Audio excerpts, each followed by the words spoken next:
So a founder entrepreneur exposes a previous employee at his company and he puts it out on Twitter and it goes viral. 23 million views. Here's what he had to say. There's a guy named Saram Parek in India who works at 3 to 4 startups at the same time. He's been preying on YC companies and more. Beware.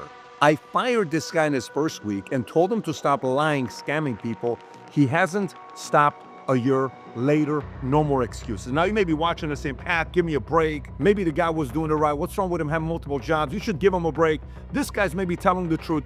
He's now come out asking people, please, can I change? Is there anything I can do about it? And when the guy posts his name out there, a bunch of entrepreneurs that hired this guy as well started saying things.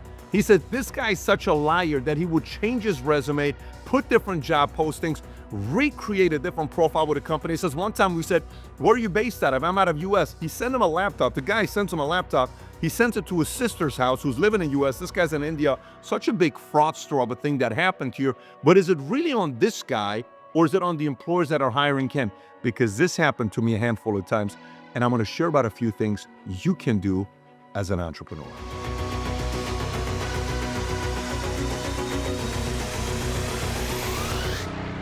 If you get value out of this video, give it a thumbs up and subscribe to the channel. Here's how simple it is for me when it comes to work from home. If you're so good at working from home, start a business. If you're such a good, disciplined person working from home that you won't go to TV, watch Netflix, go to the break, hang out, bring your girl over, do so many great things. If you're so great at it, start a damn business. Forget about having a job working from home. Do it for yourself. Be a solopreneur. You're such a great, disciplined person. You ought to be able to do it. Now, a lot of people feel bad. Give me a break. Some of us don't have the money. I started a business. I don't have any money. You're claiming you're so disciplined, then do it because in my opinion, and I've hired many, it works very rarely. It's worked for me with a few people, but most of the time, I'm not a fan of work from home. Working from home mainly benefits the one working from home. Let me say it one more time. Working from home mainly benefits the one working from home. Watch this. So this is the guy, right? That he said, well, I needed the jobs. You don't understand. I was working 140 hours a week for all the companies and all these other founders of this different companies that hired him. You know, one of them from Anti-Metal, Fleet AI, Lindy, Create, Synthesia, Work. All of them said, reported quickly, quick hires followed by rapid terminations once the overlap and underperformance became clear. Like the moment we hired him and then all of a sudden he's not doing the job, boom, fired him. But this guy's going to prey on other people. There's thousands of small businesses they can rip off with a nice fancy resume that are not going to call the references. And the references could be a cousin or somebody you pay $50 to go give a good reference. Oh yeah, let me tell you, work for us did a great job of coding and all this stuff. You simply give them a script. Can you give them a script on what to do when somebody calls a reference call so I can give to my boss? It's not hard to do nowadays.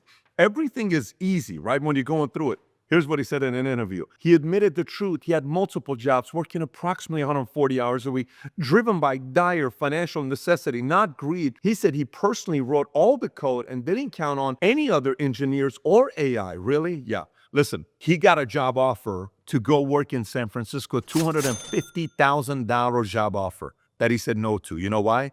Because it wasn't remote. You had to work out of an office. $250,000 your job. He said no to because that company knew that they only wanted you to work from home. And imagine if they said yes. The way you automatically filter out BS is what? Work from the office. You give them the computer. I can track what you're doing on the computer. Anything else you do, it's on you. Now watch. A company said, look, there are so many stories like this.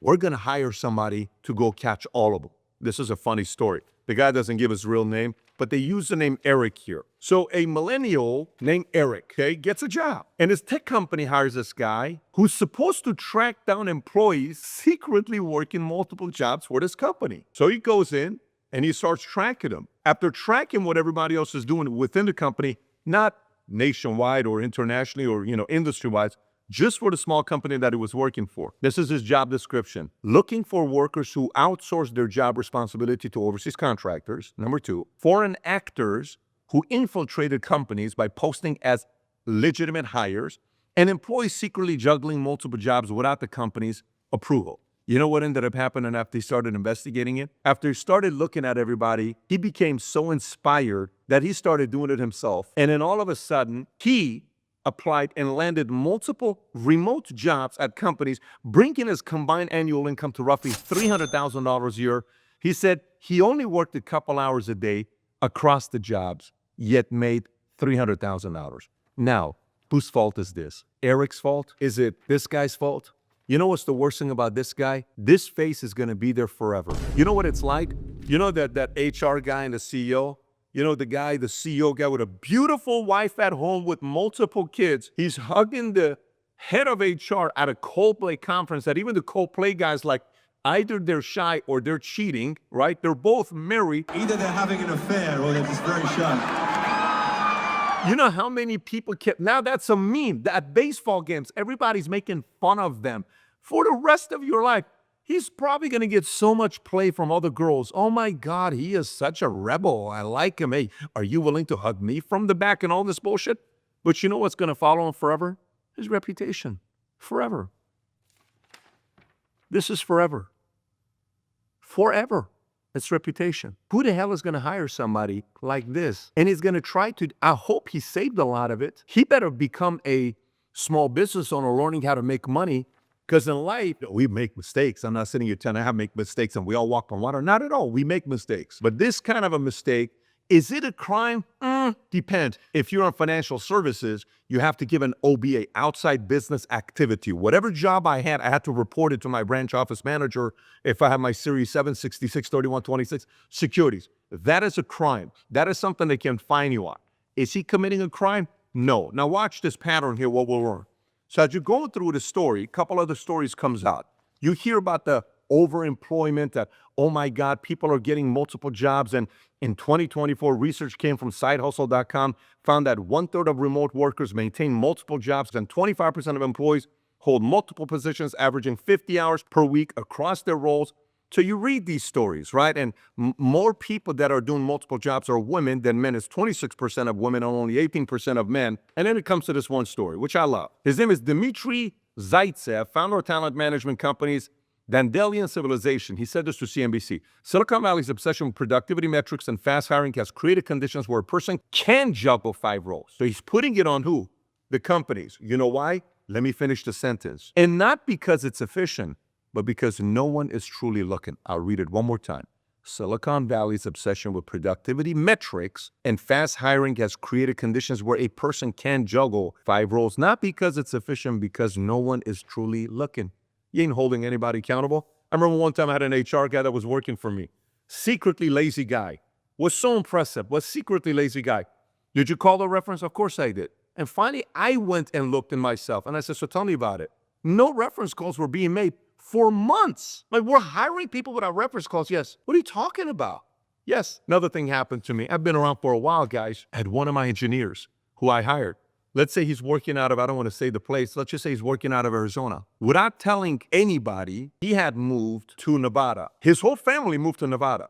Didn't tell us for months. This guy, we're paying a W-2 salary. Full-blown W-2 salary.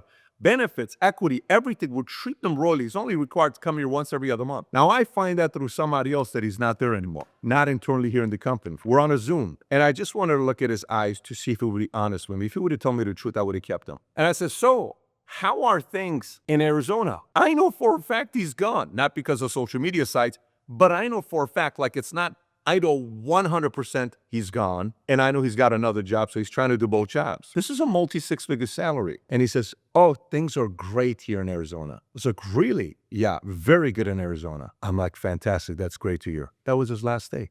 We kept him for a few more weeks, but I know I could never trust him. Now, here's the thing. In his eyes, he may think that he fooled us and he got a couple salary, but I will never give him a good reference if he ever wanted one. If he says, I don't give a shit about getting your reference, I totally get it. But you know who won't give you a reference? You know who?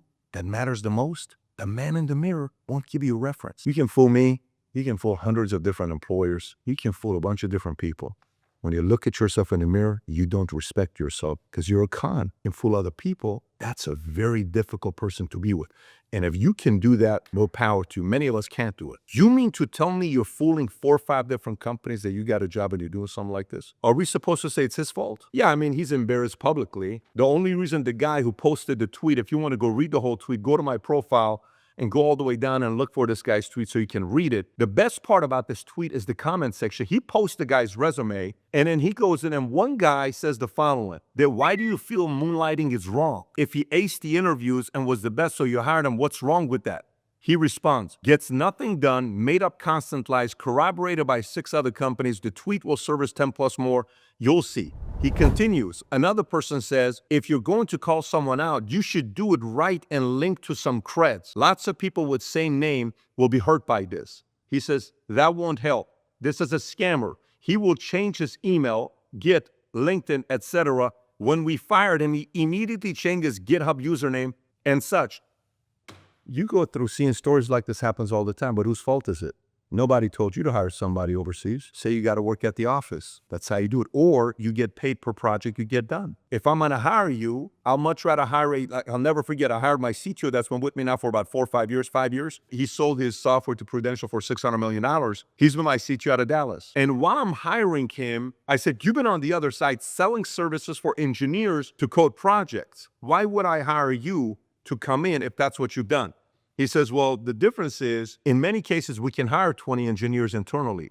Sometimes it benefits to hire and outsource somebody outside that we pay by project getting done. And if I can figure out how many hours it takes to get this project done, then we can save money in HR because it's a headache dealing with so many different engineers. Well, that's a different story. Hey, if you do XYZ update on this software, that's going to cost us 200 hours with engineers per $60 per engineer, $100 per engineer, 100 hours, $100, $10,000. Great, go. So the responsibility is on that guy to do it. But if you hire an internal employee working elsewhere that you can't track, you're risking it yourself. I've taken that risk many times because I'm sometimes in a city that I can hire the right engineer locally because maybe the talent pool isn't there, for me to find. So again, I can say this over and over with many other stories of what happens. But the reality of it is, it comes back to the entrepreneur and the CEO. I wrote a few things. So now somebody may say, but Pat, the climate is so bad. You need to have multiple jobs. And so what should we do? Whatever you do, protect your reputation. When COVID was happening, we're on the podcast. It's me, Adam, and another guy. And this other guy won't name, and Adam over here is like, if you have to lie to go get a different job and get your $40,000 more, go get the bag. Go get the bag. And I'm like, I'm telling you, don't listen to these guys. Don't do it. Go get the backpack. You don't know you have money at that. Your character and your reputation is going to follow you forever. It's going to follow you forever. If you stay with a company that you do right and they take care of you long term and you're straight up with them, they know they can't find somebody like that out there. They're going to value you. They already know a bunch of other people are doing that. So for me, long term, credibility-wise, I wouldn't do it. Short-term, quick respect, short-term, quick payback, great, go do it. Just make sure you're asking the right person for counsel. By the way, you say you want to make more money? Nobody asked you to choose that career. You chose that career. God gives all of us different passions and different talents. You still can find a way to be the best you can do with the job that you have. So company, career, college brainwashing, the job you took, fine arts major, lifestyle, economy, saving skill, all of these things add up. But for the company that's going through this as you're hiring people, references call them, hire people in the office, create specific tests and protocols. And when you're calling references, ask the person who you're calling for references so you can go look at the person on LinkedIn if the person giving you references is a real person. Test everybody. Nowadays with AI and ChatGPT, everyone's being tested. But it's still on you and I to check. If I have a daughter or a sister or a friend who gets played by a guy, is it the player's fault or the person that got fooled? Whose fault is it? Everyone gets played, but it's on the person that gets fooled. Guy connects me, says, hey, Patrick, I just sent $115,000 of Bitcoin to a guy because he started an accelerator. So let me tell you what I did. A guy that was doing scamming, saying the fact that he was my Bitcoin guy, and I could invest $25,000 to him. You know what I did? I found out the website and I called him myself. Is this the program that Patrick Bet-David endorses from Valuetainment? Yeah, that is exactly the program. Patrick Bet-David is the founder of this. Of course. He is the founder of this. I'm Okay. just the broker in charge of the site. Okay, so you work for Patrick Bet-David for his I just want to make sure this is tied to him, because if it's not, I'm not going to. I work for him. My work here is to direct you guys and assist you. I called him so many times, and he told me he's Patrick Bet-David's personal Bitcoin manager, and he managed all my money. I stayed with him. I said, tell me about what your relationship with Patrick Bet-David. I don't know the clue with this guy. How long you spent? I spent a lot of time with him, but you're asking too many personal questions. So you work directly for Patrick Bet-David. So are you the person that manages all his crypto account? Yeah, I'm not the only one. I can manage all crypto accounts. I'm not a robot. We have other people who manage other accounts. Wow. Eventually, 20 minutes later, I'm talking to the guy and calling him 6, 7, 8 times. You can watch the whole video. Eventually, I said, this is Patrick Bet-David. Click. He hangs up. This is a very interesting time, but it falls on us. If you got played, you got played. I've been played before, but I try to get sharper and sharper and sharper. Employers need to get better today, or else people like this, when they see this video, you know, the average person that sees this video, what they're going to do, some of the people that are like, oh my God, let me go try this right now. Go get 4 or 5 jobs. People don't watch this video and are like, oh, okay. They're going to like, oh, that's a great idea. I'm going to go get 3, 4, 5 jobs. Short term, short term, short term, short term, short term, long term. I don't know how I got here. I do. Many do. You don't, because you chase the short term. I really wonder who loved this video, who hated this video, but for the right person, we just saved you millions of dollars for the right person. That may be only 200 of you. But everybody else that watch, think long-term, not short-term. If you got value out of this video, give it a thumbs up and subscribe to the channel. If you've never joined a PBD Entrepreneur Circle on Connect, that's $5 a month. A bunch of you guys can network with each other. Some QR code will be here, and I'll put the link in the description as well. Go subscribe to it so you can network with others. When you're going through stuff like this, it's a great place to filter things out. And if you've never seen this video with this fraud guy, this guy right here, I'm going to put the link up here. Go watch the video. Fully entertaining. Take care, everybody. Bye-bye, bye-bye.